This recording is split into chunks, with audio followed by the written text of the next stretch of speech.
بسم الله الرحمن الرحيم. نكمل محاضراتنا على موضوع الأوب أمب أو الأوبريشنال أمبليفاير. نبدي بالنوع الآخر من الأوب أمب اللي هو سامينج أمبليفاير. السامينج أمبليفاير هو عبارة عن دائرة أوب أمب تقبل عدة من الإنبوت والأوتبوت يكون weighted sum لهذه الانبوت.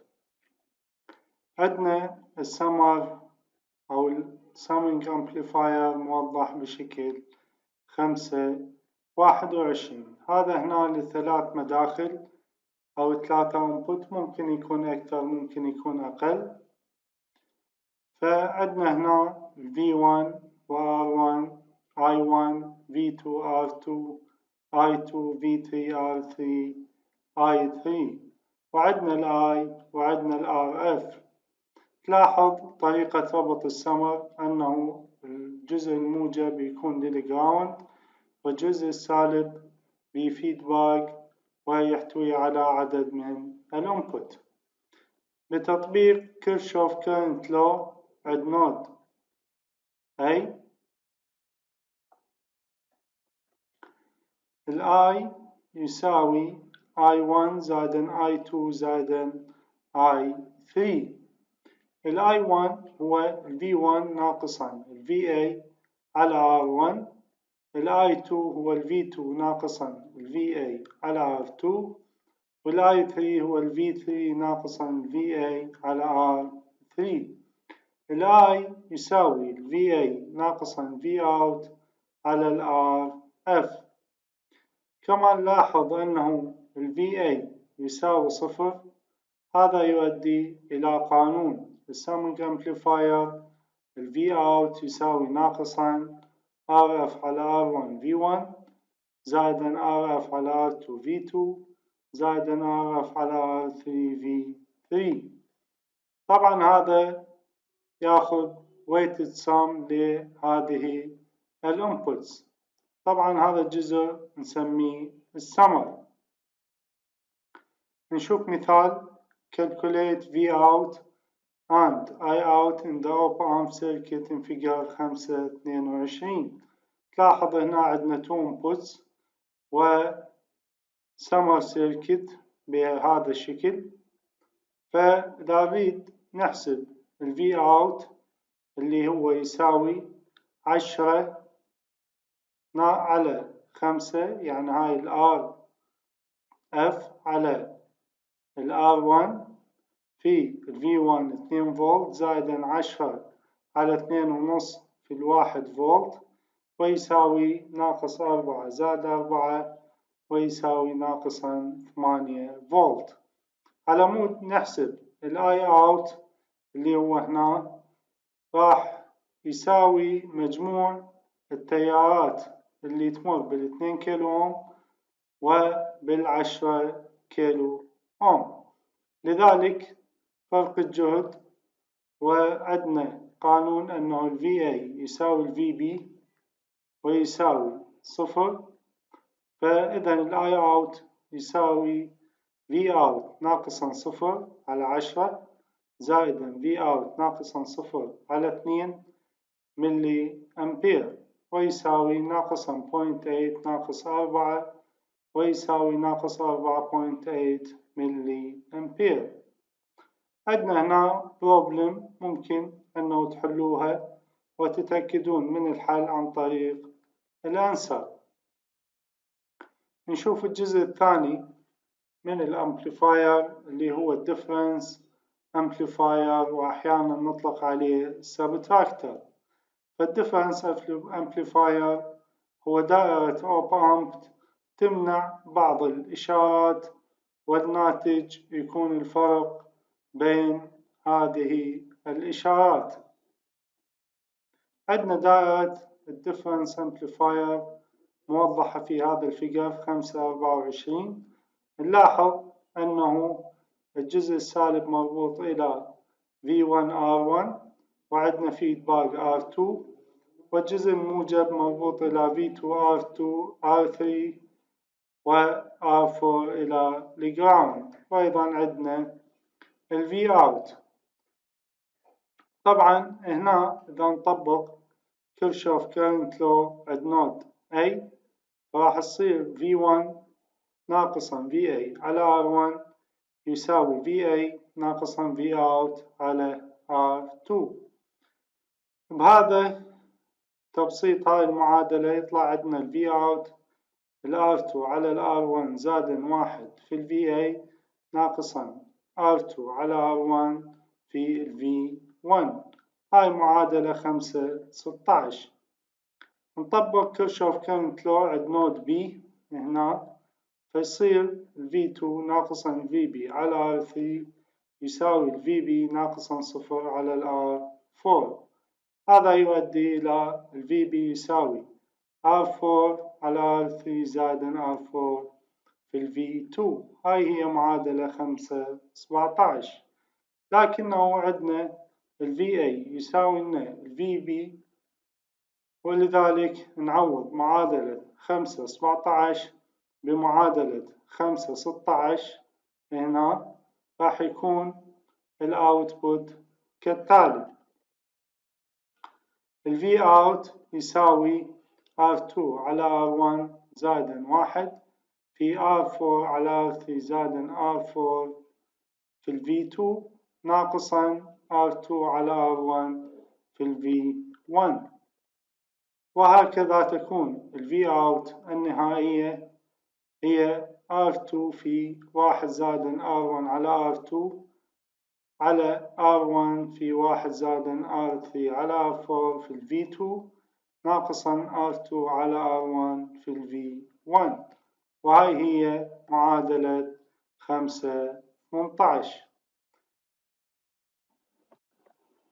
بما أنه من خاصية الديفرنس أمبليفاير أنه يمنع الإشارة المشتركة للتو انبوتس، فعلى مود نحصل على هاي الخاصية لازم ال V out يساوي 0، أيضا ال V1 يساوي ال V2. أيضا على مود تثبت هذه الخاصية لازم يكون عندنا R1 على R2 يساوي R3 على R4. وهكذا الأوب أمب الديفرنس أمبليفاير الأوتبوت مالته راح يكون V out R2 على R1 في V2 ناقصا V1. إذا كان R2 يساوي R1 و R3 يساوي R4 الديفرنس أمبليفاير نطلق عليه أو راح يكون سبتراكتر بقيمة V out يساوي V2 ناقصا V1. عندنا مثال design an op-amp circuit with inputs V1 and V2 such that V out يساوي ناقصا V1 زائد 3 V2. طبعا على مود نحل هذا المثال عندنا طريقتين design 1 و design 2. هنا عندنا ال V out يساوي 3 V2 ناقصا V1 معطى بالسؤال، فعلى مود نحصل هذا الشي راح تكون R2 على R1 من القانون 5/18 اللي هو هذا القانون R2 على R1 في ال V1. هذا ال R2 على R1 لازم يساوي الخمسة، هذا يؤدي إلى R2 يساوي 5R1. فعندنا R2 على R1 هي الخمسة في الواحد زائد R1 على R2 على 1 زائد R3 على R4 يساوي 3 اللي هي 3 V2. هذا يؤدي إلى أنه 6 على 5 على 1 زائد R3 على R4 يساوي 3 على 5، أو بصيغة أخرى 2 يساوي 1 زائد R3 على R4. هذا يؤدي إلى R3 يساوي R4. إذا اختارنا R1 يساوي 10 كيلو أوم و R3 يساوي 20 كيلو أوم، هذا يؤدي إلى R2 يساوي 50 كيلو أوم والR4 يساوي 20 كيلو أوم. الطريقة الثانية لحل هذا المثال هو باستخدام 2 cascade op amp، واحد منهم inverting amplifier والثاني 2 input inverting summer. لذلك نشوف هذا الديزاين انه يكون بهالشكل، هذا inverting amplifier وهذا inverting summer. على هذا الشكل اللي هو 25 ال V out يساوي ناقصا VA ناقصا 5 V1، ولدائرة الانفرتر ال VA يساوي ناقصا 3 V2. إذا ندمج هذه المعادلتين نعوض ال VA هنا، إذا V out راح يساوي لنا 3 V2 ناقصا 5 V1، وهذا هو الناتج المطلوب. في هذا الفيجر إذا خلينا ال R1 يساوي 10 كيلو أوم وال R3 20 كيلو أوم، أو ال R1 يساوي R3 ويساوي 10 كيلو أوم. الآن عندنا الكاسكيد أمبليفاير اللي هو عبارة عن عدد من الأوب أمب مربوطة بشكل أنه الأوتبوت مال الأول يكون أنبوت للثاني، والأوتبوت مال الثاني الأنبوت للثالث، وهكذا حسب عدد الستيجات اللي ممكن أن نربطها.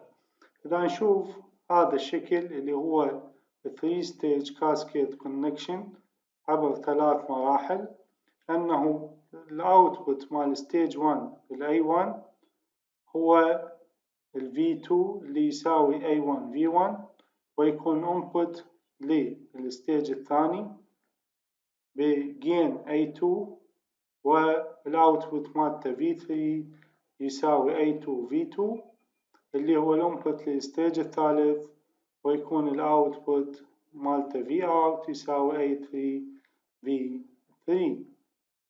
بما أنه هذه الأوب أمب تعمل بشكل كاسكيد، فإن الجين مالتها راح يكون جين تراكمي، ال A للتوتال لهذه الأوب أمب يساوي A1 في A2 في A3. عندنا مثال find V out and I out in the circuit in the figure، اللي هذا الفيجر اللي نشوفه أمامنا. نلاحظ هنا عندنا 2 أوب أمب إن كاسكيد. طبعا نوع هذه الأوب أمب هي non inverting amplifier. ليش؟ لأن الطرف الموجب مربوط إلى فولتية ثابتة. طبعا على مود نحل هذا السؤال نشوف ال VA اللي هي هنا يساوي 1 زائدا ال RF 12 على 3 ال R1 في 20 ال VN ويساوي 100 ملي فولت. بالأوب أمب الثاني ال V out يساوي 1 زائدا 10 على 4 في ال VA اللي هي الأوتبوت مال الأوب أمب الأول، وتساوي 100 ملي فولت. لذلك 1 زائدا 2.5 في 100 يساوي 350 ملي فولت. الاي اوت هو الاي او الكرنت المار بالمقاومة 10 كيلو اوم.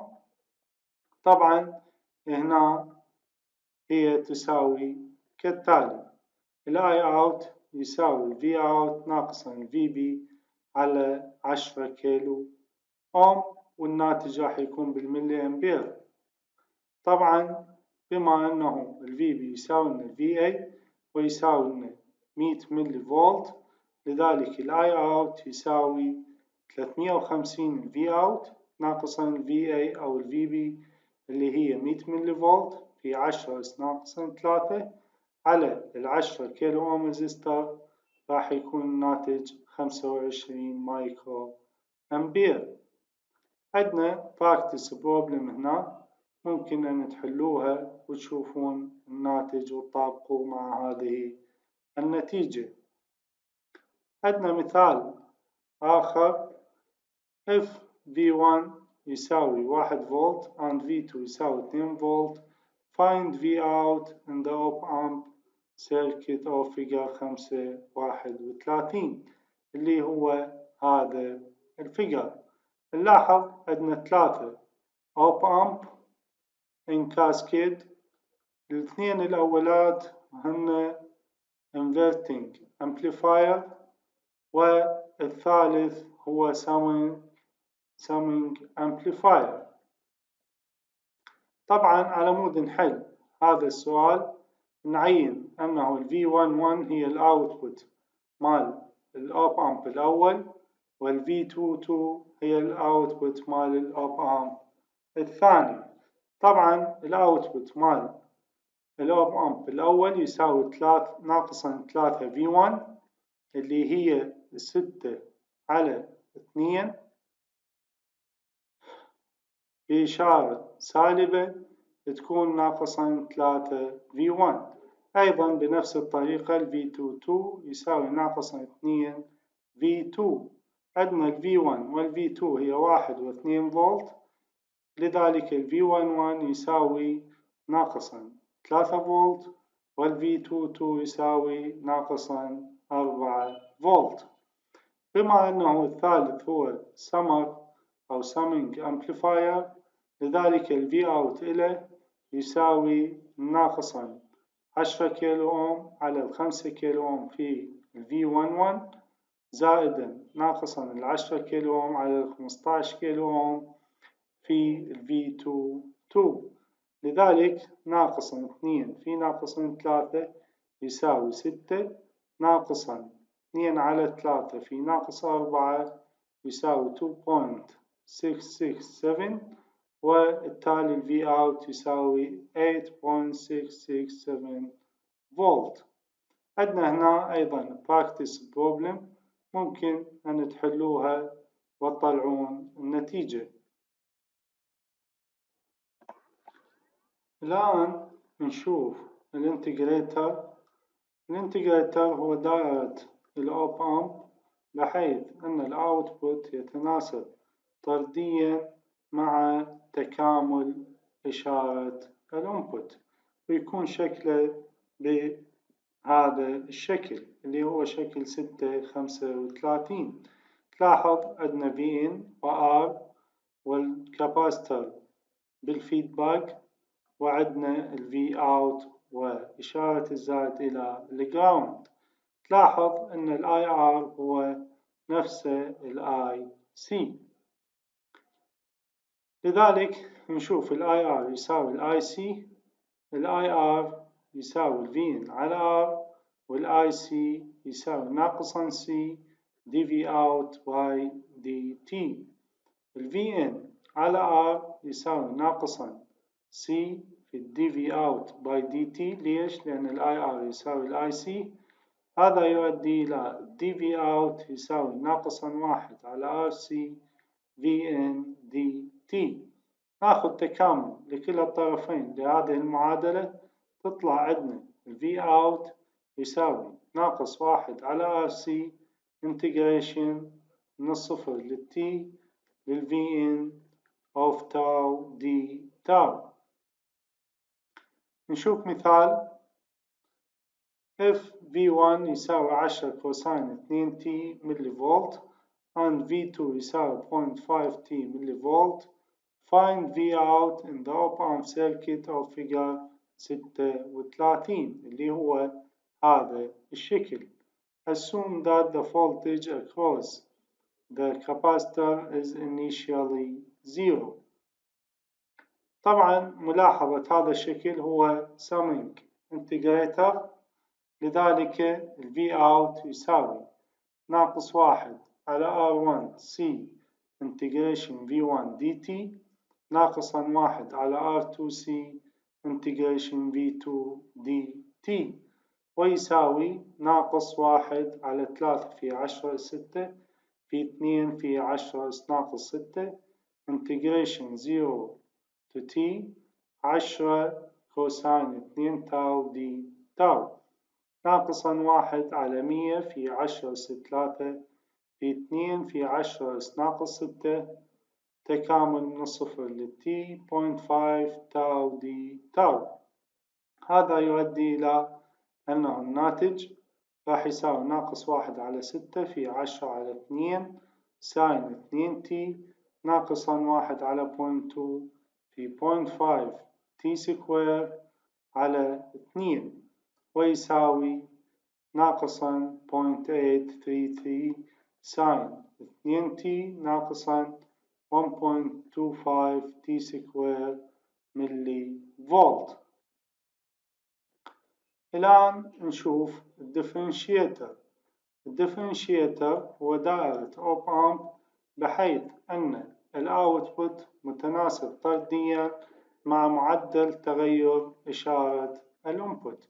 تلاحظ شكل الديفرنشيتر هو نفس شكل فيجر 6.37. تلاحظ أن الآر هي بالفيدباك والسي هي بالفورورد وعندنا في وفي اوت والطرف الموجب مربوط إلى الجراوند. طبعا أيضا بهذا النوع الاي سي هو نفسه الاي ار. نطبق كيرشوف كيرنت لو عند نود اي ار يساوي اي سي اي ار يساوي ناقصا في اوت على ار والاي سي يساوي سي دي في اي باي دي تي. لذلك ال V out يساوي ناقصا RC في ال DVN by DT. نشوف مثال sketch the output voltage for the circuit in figure 6.38a اللي هو هذا الشكل اللي هو differentiator given the input voltage in figure 6.38b. هذا هو الانبوت لهذا الشكل اللي هو ال VN. take V out يساوي صفر at T يساوي صفر. على مود نحل هذا السؤال. أول خطوة نطلع التايم كونستانت اللي هو ال RC راح يساوي 5 في 10 أس 3 في 0.2 في 10 أس ناقص 6 ويساوي 10 أس ناقص 3 سكند. طبعا على مود نطلع قيمة ال Vn. هنا لازم نحسب معادلة اللاين لهذا الجزء اللي هو من الصفر للاثنين وأيضا معادلة اللاين لهذا الجزء اللي هو من الاثنين للأربعة اللي راح يتكرر بالويف التالية أو الإشارة التالية. لذلك عندنا الجزء من الصفر إلى الأربعة هذا الجزء ممكن نجزأ إلى قسمين. ال Vn هذا معادلة هذا اللاين يساوي 2000 تي عند تي أكبر من صفر وأصغر من 2 ملي سكند يعني منا إلى هنا. وعندنا من الاثنين إلى الأربعة معادلة اللاين هي 8 ناقصا 2000 تي. نكرر هذا الشيء بالنسبة للويف اللي بعدها اللي هي 4 إلى 8. أيضا تطلع عندنا معادلة لهذا اللاين ومعادلة لهذا اللاين. لذلك الأوتبوت ممكن أن نستخلصها اللي هي ناقصا RC DVI by DT يعني نشتق معادلة اللاين لكلا الجهتين.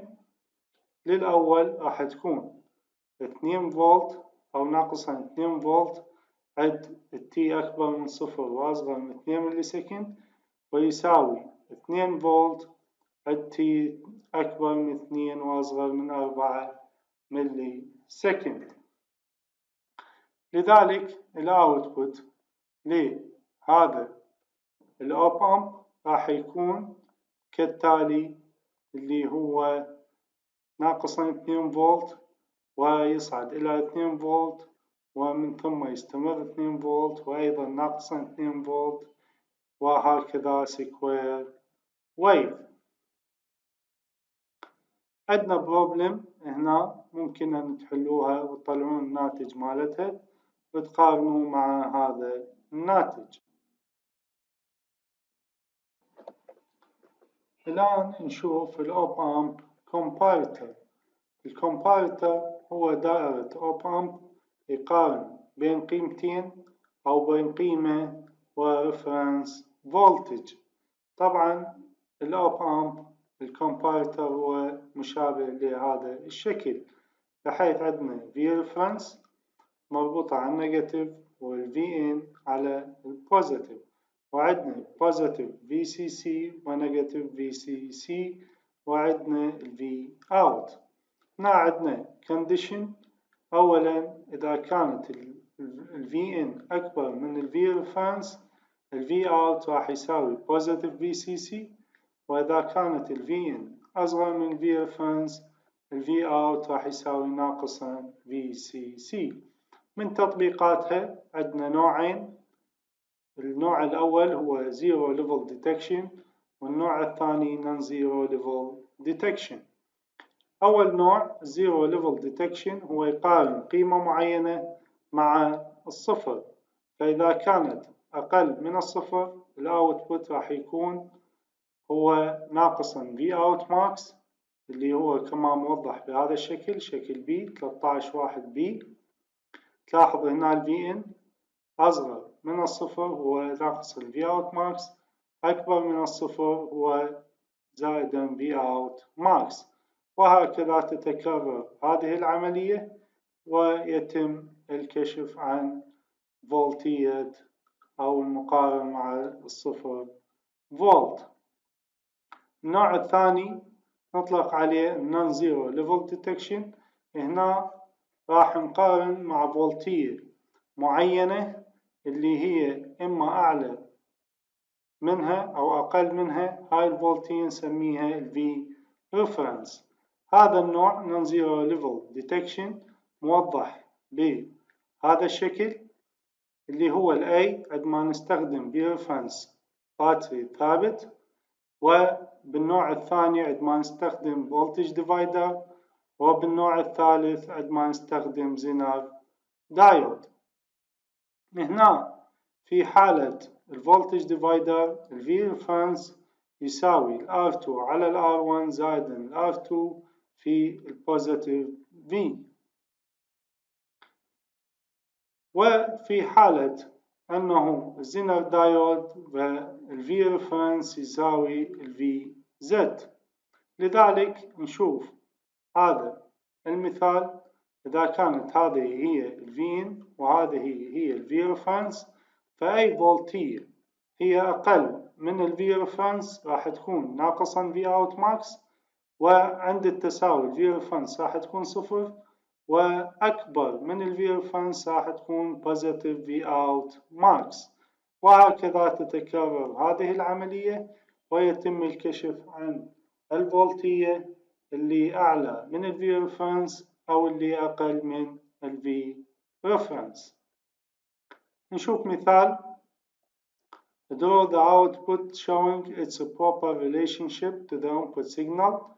Assume the maximum output level of the comparator هي plus minus 14 فولت، يعني ال VCC وال minus VCC هي plus minus 14 فولت. عندنا هاي ال VN اللي هي كامبليتيود 5 فولت وناقص 5 فولت. نوع الديتكتور هو عندنا الفولتج ديفايدر. على مود نحل هذا السؤال لازم نطلع ال V reference. من خلال الفولتج ديفايدر نطلع ال V reference ويساوي ال R2 على R1 زائدا R2 في ال VN، ويساوي 1 كيلو أوم على 8.2 كيلو أوم زائدا 1 كيلو أوم في ال 15 فولت اللي هي ال V، هاي ال V، ويساوي 1.63 فولت، هاي هي ال V reference. لذلك الأوتبوت راح يكون كما في الشكل التالي. أي فولتية أقل من 1.63 راح تكون ناقص 14، وأي فولتية أعلى من 1.63 راح تكون بمقدار 14. وهكذا يكون الأوتبوت هو سكوير ويف يتكرر بنفس الطريقة اللي حكينا عليها. في المحاضرات القادمة راح ناخذ الأكتف فلتر. شكرا لاستماعكم.